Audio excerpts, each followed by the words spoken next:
in number 8, we're back to working with the shaded region.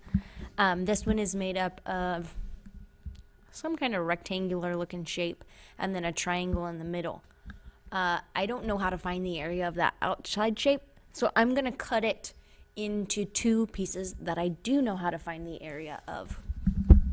So I'm going to just kind of sketch a line in here and turn it into 2 smaller rectangles.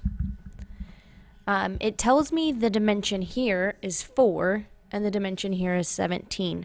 So I'm going to find the area of that rectangle by multiplying 4 by 17. And I'm going to label this as the small rectangle. Okay, this piece is 4 and the whole length was 12. So the part that's left over is going to be 8 wide. And this piece is 21 tall.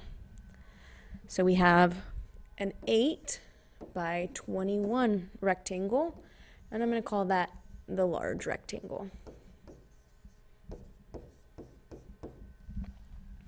Then I have a triangle. Oh, I should probably leave that sketched in. I have a triangle here that is 7 by 13. Remember, triangles are unique because they have a half in their formula. It's half of a rectangle. So we want 1/2 times 7, and then multiply that by 13. This is all for the triangle. I want to add the parts that are shaded and then subtract the parts that are unshaded to find that total shaded region. So whatever I get for the small and the large rectangle will be added together, and then I'm going to subtract whatever I have with the by the triangle. So looking at this, 17 times 4 comes out to 68. So that small rectangle is 68. The large rectangle, when you multiply 21 by 8, you get 168, I believe.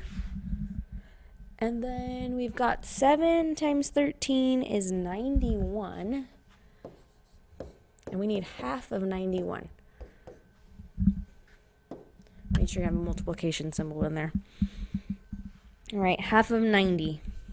Half of 90 is 45, and half of 1 is a half. So this is going to be 45.5. And when you add the 68 and the 168, you get 236. And you are removing 45.5, which your final answer is going to be 190.5.